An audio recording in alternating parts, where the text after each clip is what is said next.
selamat siang. Ketemu lagi bersama saya Sita. Kali ini saya ingin membuat video tentang pengalaman saya ya, tinggal bersama mertua.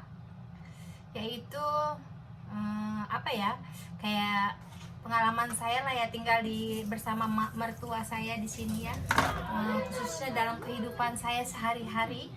Nah, saya itu setiap hari kan saya tinggal sama mertua saya.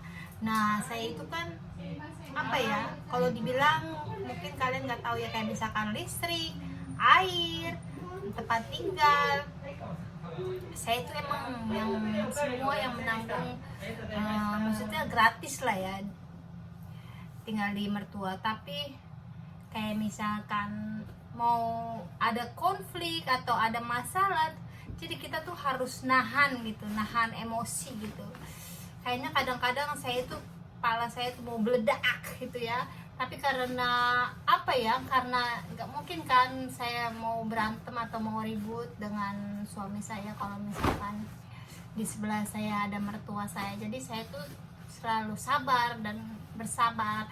Tapi kadang tuh nggak enaknya tuh di situ ya, karena pasti kan dalam rumah tangga kan pasti ada konflik ya kan. Dan saya tuh kayak misalkan saya pengen hari ini males gitu, nggak kepengen masak, karena kalau misalkan jumlah saya dan suami dan anak dua kan betulan anak saya ada 3 ya kan. Nah, jadi kita cuma berlima dua. Nah, berhubung ada mertua, jadi mau nggak mau saya harus masak, atau saya harus beres, atau saya harus kayak mertua saya kan yang perempuan kayak sakit ya, jadi mau nganterin dia ke kamar mandi, atau karena dia kan kebetulan nggak bisa jalan ya karena dia sakit ya. Dan terkadang saya tuh nggak punya waktu untuk istirahat ya, kayak misalkan saya pulang kerja, saya bentrok dengan mertua saya, kebetulan pulang dari kayak misalkan dia dalam penitipan ya, dalam sehari-hari tuh. Nah, terkadang saya tuh mau waktunya saya pulang itu bentrok sama mertua saya yang perempuan. Nah, saya di situ tuh seperti nggak ada waktu untuk istirahat. Saya di situ saya tuh kadang-kadang suka mitai kepala saya, dan ditambah lagi saya ingin istirahat, saya ingin makan, tidak bisa ya. Dan kalau misalkan anak Jepang itu sama anak Indonesia itu beda ya. Nah, bedanya itu karena saya waktu kecil itu di saat orang tua saya memasak, saya selalu di sebelahnya ibu saya. Tapi anak Jepang itu nggak ada namanya untuk membantu, kecuali kita itu ya memesan ya, tolong bantuin mama dong atau bagaimana ya. Tapi itu tidak ada dari hati nuraninya dia sendiri. Nah, dia tuh sibuk dengan urusan dia saja ya. Dan saya itu kadang-kadang saya tuh mau marah gitu ya, tapi karena ada mertua saya, jadi saya tuh harus sabar. Nah, dan kadang tuh kalau misalkan lelaki ya tinggal sama, kebetulan kan suami saya kan ini ya anak satu-satunya lelaki ya, jadi mau nggak mau kadang saya pengen keluar dari rumah, saya nggak tahan gitu ya.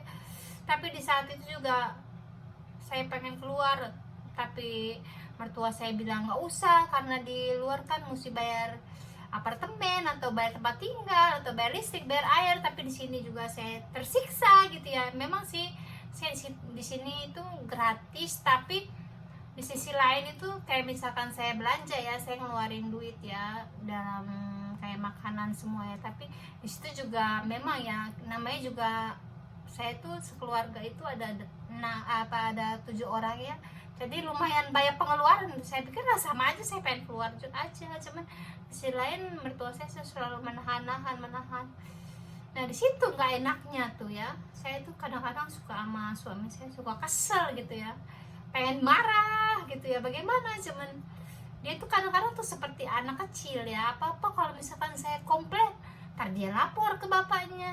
Sebentar-bentar saya komplain, ntar dia lapor.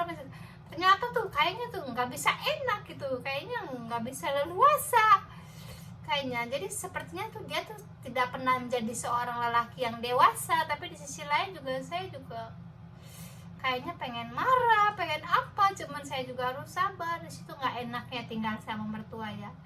Memang sih mertua saya yang perempuan itu dulu super galak ya, dan saya tuh sering banget cekcok sama dia ya. Nah tapi semenjak dia sakit, dia tuh jadi kayak jadi lemah ya, mungkin karena dia sakit ya. Dan di situ saya dulu hampir setiap hari saya ribut sama dia, tapi di sisi semenjak dia sakit ya, dia akhirnya jadi itu ya, jadi lemah, jadi akhirnya jadi lembut ya. Tapi dari perjuangan dari situ itu, saya itu bener-bener kayaknya bener-bener ya, bener-bener gregetin dan beda banget ya. Karena mertua mungkin saya dengar pengalaman dari kakak-kakak saya, karena kakak saya kan kawin sama orang satu bangsa ya, jadi saya tuh merasakan bedanya tuh banyak banget ya. Dan mereka itu mereka itu terlalu egois gitu sifatnya. Jadi saya tuh di situ yang nggak suka sama mereka.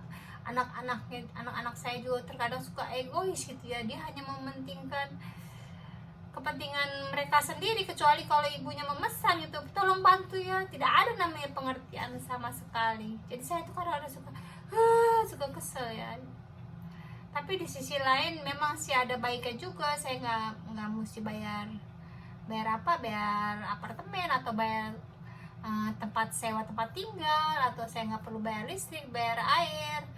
Tapi di situ juga saya juga ada nggak enaknya juga ya, mungkin harus banyak lebih sabar kali ya dari ini. Saya terkadang saya tuh suka pengen apa ya, pengen bagaimana ya, maksudnya tuh pengen nyantai gitu loh, tapi nggak bisa. Jadi nggak ada waktu buat diri saya sendiri terkadang ya. Makanya di sisi lain saya tuh udahlah, saya harus banyak bersabar mungkin ya, karena dari situ saya jadi semakin lebih dewasa ya menghadapi orang.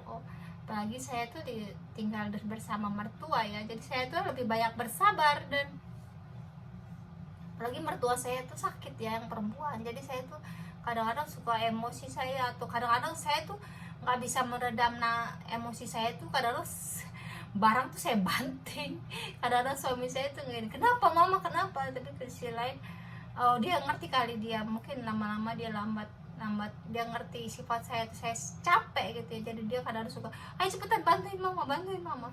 Tapi di sisi lain tuh emang seperti itu ya, lelaki Jepang itu tidak ada pengertiannya dan hanya bisa mementingkan diri sendiri saja, dia egois gitu. Di situ nggak enaknya. Oke teman-teman, sekian dulu sharing dari saya, dan jangan lupa like, subscribe, dan komennya. Terima kasih, sampai jumpa pada video saya berikutnya. Bye bye.